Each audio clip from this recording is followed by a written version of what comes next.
dal leen ak jàmm ci contradictoire gars yi ku ne xam na ni contradictoire fii la lépp di xewee contradictoire li kenn sañ ta wax fii lañ koy waxee gis-gis bi ñëpp di bañ a wax li ñuy nëppal ñun sénégalais fii lañ koy waxee kii wax nag kii déglooy mbokkam mais tey di ngeen xam ne lépp dëgg la parce que saa waay ñun dañoo pare pour jàkkaarloo ak yéen ngir wax leen dëgg en face ndax sénégalais ku ne xam na ni bëggul ku koy wax dëgg te affaire bi nag ñun la parce que ñun ñoo leen koy jox en temps réel gars yi ku ne xam na ni am na actualité bu bees bu génn ci réew mi mooy le procès Barthélémy Diaz le procès Barthélémy Diaz nekk affaire boo xamante ne boobu ba léegi guerre la boo xamante ne sans cesse ñii nee nañ c'est d'ordre politique ñii nee nañ c'est d'ordre juridique mais gars yi il va falloir ñu def ci taxaw seetlu tey ngir wax dëgg yàlla wax dëgg li am ci dossier bi mais également aussi avancer ak nan lañ ko utiliser par rapport ak les ak coloration politique bi nga xamante ne moo ci am bu loolu weesoo dañ leen tegtal lan moo ci suñu gis-gis ak ban contradiction lañ ci am par rapport ak sujet bi mais aussi dinañ leen wax exactement yan fee la amoon tey kon gars yi ñu tàmbali ci dossier bi gars yi l'affaire Barthélémy Diaz ñu ci fàttali ñu ngi leen di xamal que ni mi ngi amoon en 2011 Barthélémy d'après moom ni mu jàppee mbir mi dafa jàppoon ne mi ngi dans la légitime défense depuis 2011 cette affaire a été déjà jugée ba mu am ci condamnation mais ku ne gis na ni aussi dès le départ Macky Sall bokk na ci ñi nga xam ne ñoo ko njëkk a soutenir ba def ko député génnee ko foofu fi nga xamante ne tey jàpp na ni politique moo ko fa dugaloon mais jamono di dox ba bokkatuñu gis-gis wala seen gis-gis yi waro ñu jëlaat dossier boobu indi ko ba mu nar a jur loraange ci réew mi gars yi dama bëgg rek ñu xam benn affaire ci l'affaire Barthélémy Diaz ak Ndiaga Diouf parce que à un moment donné il faut savoir aussi ñu wax les choses telles qu'elles sont bon bien vrai que y a de l'arrogance parfois ci li ñi di wax jóge ci Barthélémy jëm ci Macky Sall mais aussi nañu xam ne vraiment ak yelleef dañ ko war a respecter fii ci réew mi mais nag am na loo xamante ne bu amee rek nañ ko waxtaanee du ma leen ko wax tey def nañ seen convoi dem di wuy ji bi ñu yeggee Médina gars yi dañ leen sànni ay xeer jol leen ay xeer attaqué leen fa moom ak Ousmane Sonko di wax ni Bamba Fall aussi à un moment donné mook Cheikh Ba il va falloir ñu arrêter parce que je parle même pas ci côté ni mu Bamba Fall quoi ni mu ridiculer xam nga ak ni nga xamante ne noonu la gis-gis bi sénégalais am ci moom il faut à un moment donné mu def ndànk parce que aussi dëkk bi qu'on le veuille ou non kenn mënu ko taal nañ waxante dëgg te ku ko jéem a taal sa kaw lay tax jël booy di leen valganiser di leen sànniloo xeer te defoo génnewoo sa njaboot c'est trop dire depuis boobu nag ñu ngi gis mu ngi attaqué opposition bi mi nga opposé mais pour man ngorom ak diineem ñàkk fayda mënta weesu en fait nga jóge ci loo xamante ne c'est récent bëgg wone loo xamante ne vraiment nekkul ci yow Bamba gars yi xam nañu ko actuellement il commence à faire le malin di jouer le jeu pour des questions de positionnement et d'intérêt personnel et que pour man loolu war nañ ko mën a combattre quoi parce que bokkul ci suñuy valeur il ne respecte pas les Sénégalais politique mën nga ko def parce que Médina kenn moomu ko am na droit wuyu ji l'affaire Adji Sarr bi mu fi amee gars yi dañ ko wuyu ji te ay pancarte lu ne ñu dugg ci kon loolu tey mënatuñ ko tere benn nit Barthélémy buy dem sañ na ànd ak Ousmane Sonko mu gunge ko sañ na ànd ak ay partisans am ñu gunge ko mais à un moment donné il faut savoir arrêter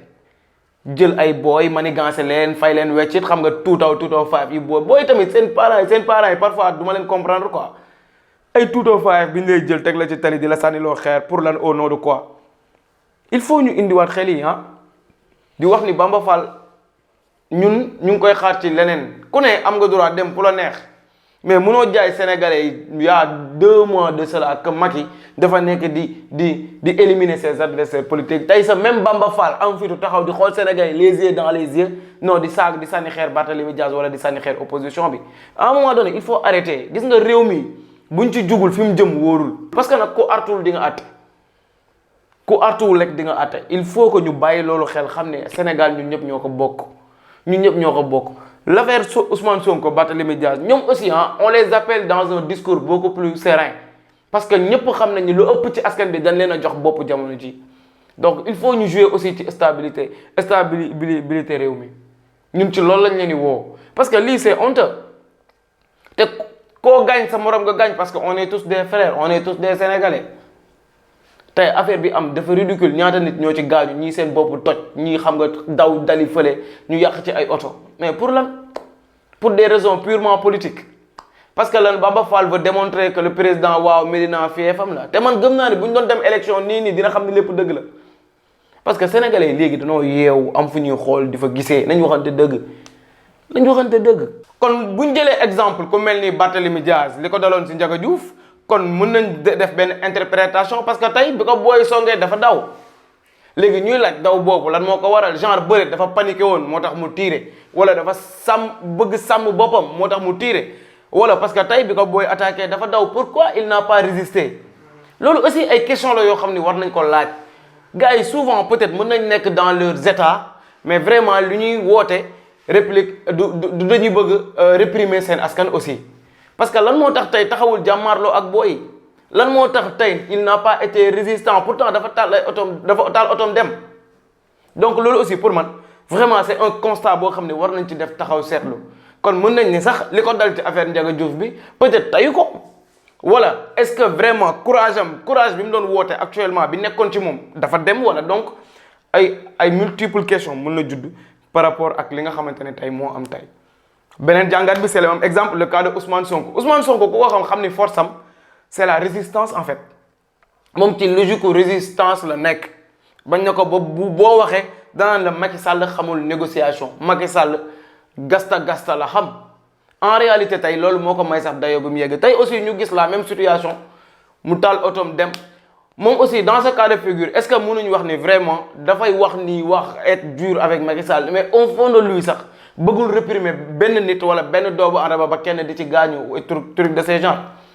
donc man jàpp naa ni vraiment li ci am solo parce que moom dans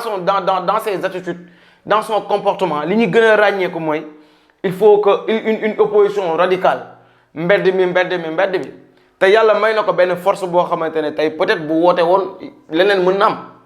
donc ñuy laaj aussi foofu lan la exactement te jàpp naa ne nag Sénégal ñun ñëpp ñoo ko moom que ça soit bii boor que ça soit bee boor te waruñu nangu kenn ku ko taal.